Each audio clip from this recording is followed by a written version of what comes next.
things with head coach Sherry Harrer, whose team is very much excited to get the season going. Sherry, thanks for joining us. How are you? Great. How are you, Brandon? Good. So I was just telling Tom, same thing. It's great to be talking to you and talking hoops again. Yeah, how about that already? I can't believe we are at that time of the year already, considering everything that you guys went through last year. And you know, I think you guys probably felt the brunt of COVID maybe more than any other team on campus, because at the very beginning of it, you were one of 16 teams in the country that ended your season with a win. Usually one team gets to end their season with a win. As you reflect back on that team and what that moment was like for your program, how has that helped define what you did over these last 18 months? Wow, that's a tough question. Sorry to hit you with a hammer early on. And I will say wrestling was right there with us. They were actually at Nationals, so we have a little commiseration with those guys. That was just a horrible situation, and I don't even, that hotel room was a terrible place to be at that time. And, but, coming back off of that, it was tough. It was hard. You know, Sydney Diedrich decided not to play because she didn't want to take a chance on her season ending the same way. There was a lot of fear in the kids that their season last year would be called and they'd have to go live through that again. And, it probably impacted us differently than some of the other teams. As far as growing from it, I think everybody's grateful to get a chance to play at this point. But, we're still trying to recover. It's been, we did what we did last year, and our kids have worked really hard, but it's just still – I probably wasn't as hard on them last year as I normally would be, and as far as hold them to a standard, because I wanted to make sure they had a great experience. Sure. And it's a tough line to toe. And, so I probably hurt us in a lot of ways, just trying to make sure those kids had a different kind of experience than we had the year before. It certainly is a tough balancing act, and frankly, there's no playbook. Everybody was just trying to figure it out and, make work for their group what they thought they needed to do the best they could. You got a game tomorrow, and knock on wood, this should look like a normal-looking season. We're expecting that things are going to move forward in a normal-looking way. For as frustrating at times as the last 18 months were, I have to imagine that the next several are pretty exciting. We hope so. You just want to go out and do the best you can. And our team looks so different than it did 2 years ago. And preparing for Case has been really hard because they didn't play at all last year. Right. So they returned 3 of their top 4 scorers from 1920 and 2 classes that we know nothing about. and they have some film on us with some of our younger kids. And so it's going to be, as a coach, it's tough. You don't feel very prepared because you can't prepare. Well, you've got quite a schedule even beyond Case. I mean, opening up at Case and then up in Michigan against Olivet and Hope. I mean, Hope every year is one of, if not the best Division III basketball program in the country. Obviously, we know what the OAC brings, but there's no, hey, let's go get it rolling and get your feet underneath you and let's go. I mean, it's going to punch you right away. It sure is. Of our 7 non-league games, 5 of those teams were in the NCAA tournament in 1920.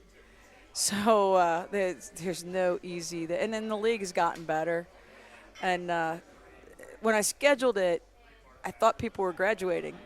Sure. But, they all have their 5th years back now, and we have our regular seniors. And we're just going to go out and compete. These kids, they've worked hard. We've had some kids that really have busted their tail over the summer and over the fall, and they've gotten better. We're still trying to figure out how intense we need to play because some of those younger kids still don't quite have that. And this group, if we can survive and keep a positive attitude, by the end of the year, we're going to be battle tested and ready for the tournament. It's just in the meantime, we've got to survive. And we have the capability of winning a lot of those games. We just have to we have to be playing pretty well. I want to hear about your freshmen, but I'd be remiss if I didn't ask first about Lily Edwards.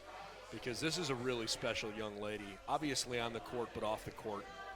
I mean, I remember just in her freshman year how impressed I was with her maturity and her approachability.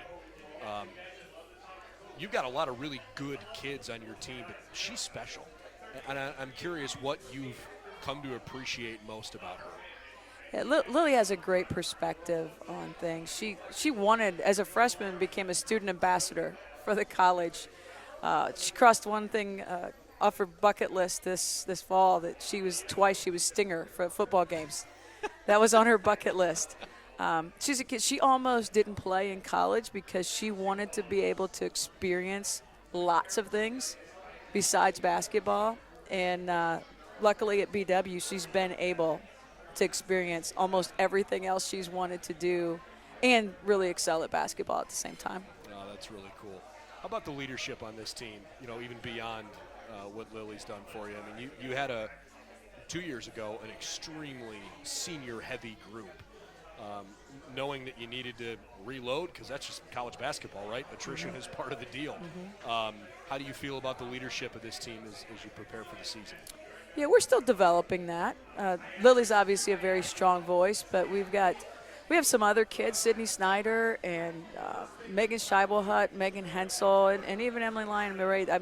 They all have a place where they can lead. Sometimes I think they defer to Lily a little bit when they actually have something really important and really good that they could contribute to what we're doing. And so we're asking those kids to don't be afraid to step up. And you've earned this right. You've paid the dues, and the team will listen to you and follow you. And so we're just continuing to encourage other people to lead. And so it's still a work in progress. Good. Well, at this time of the year, that's a pretty natural thing. You've also got 6 freshmen that are coming in and trying to figure out college and college basketball.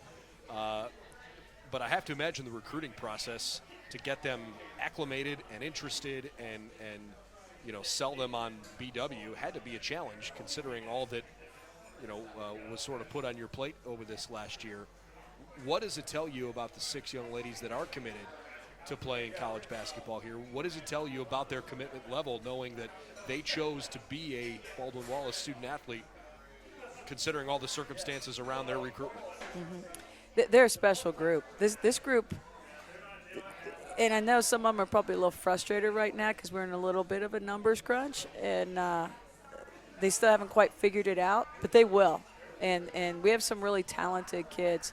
We have a couple that will probably help us earlier in this year, but we have a bunch of them that could help us by the end of the year as well. But, Kaylee Ressler, state champion, played for, I don't know, if it was Corey Kreinbrink, one of our assistants when you were still here.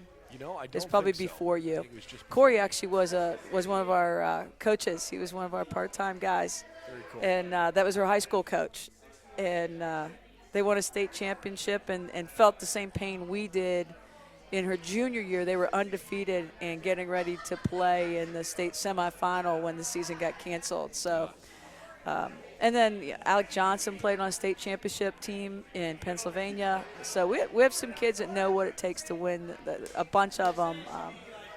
Bella's in the same league as Kaylee is in high school, and we've just got a lot of kids that we're really excited to see how they develop. Awesome. I asked Tom this, and I wanted to make sure I asked you this as well, because it's so obvious that this place means everything to you. You have spent a ton of your professional and personal life at Baldwin-Wallace. And I don't want to put words in your mouth, so can you try to explain why BW is such an important place to you? Well, I think it's something that grew on me. I didn't come here and just fall in love right away. But as we started to have success, and really what it's come down to is each year, if I had an opportunity somewhere else, I'd look at our kids and think, they put their trust in me to be here and lead them, and now I'm going to ditch them, and that's really part of it. And bottom line, too, I'm just really competitive. I hate to lose, so I'm going to bust my tail and do whatever it needs to work as many hours I need to work to not only try to win, but try to make this the best experience for our kids that we can. And as budgets get cut, I even spend my own money on a lot of stuff. Just because to be competitive nationally, you got to do some things. And I'm going to do whatever it takes within the NCAA rules. Sure. To get that done for our kids. They work hard, and they deserve people trying to do all they can on my end, our end, to help them achieve what they want to achieve. I want to ask you a bit about some of the cultural changes that maybe we've seen in Yellow Jacket athletics over the last, I guess, few months now. Steve Thompson, the new athletic director, I think has injected some real life into the game day experiences. Really noticeable at soccer games, at volleyball matches, at football games. And now we're getting to the time of year where we're transitioning to winter sports, where maybe a lot of those student athletes are going to return the favor. How much are you looking forward to seeing those kinds of crowds again back inside Earthsprung? Yeah. The crowds we had in our NCAA and OSC tournament runs were so awesome.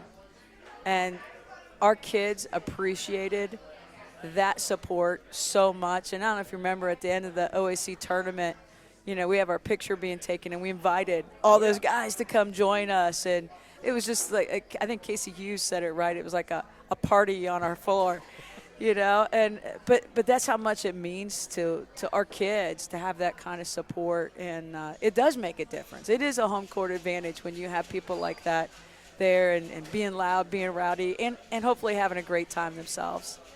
Last thing for you, just kind of an outlook on the league as you come into the season.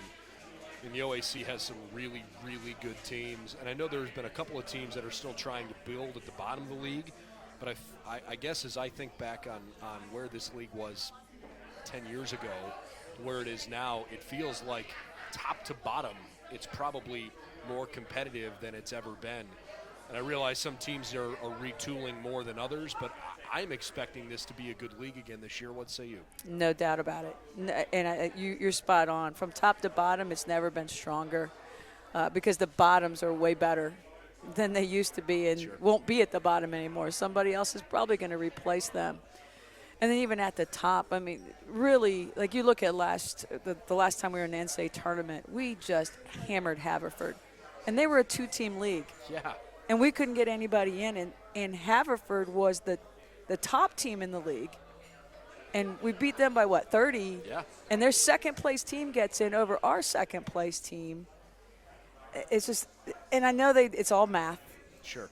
You don't get enough credit for having a great league where bottom line, we just beat the living daylights out of each other all year long and get one team in, and hopefully the team that's in bust tail and shows everybody that we should have more in.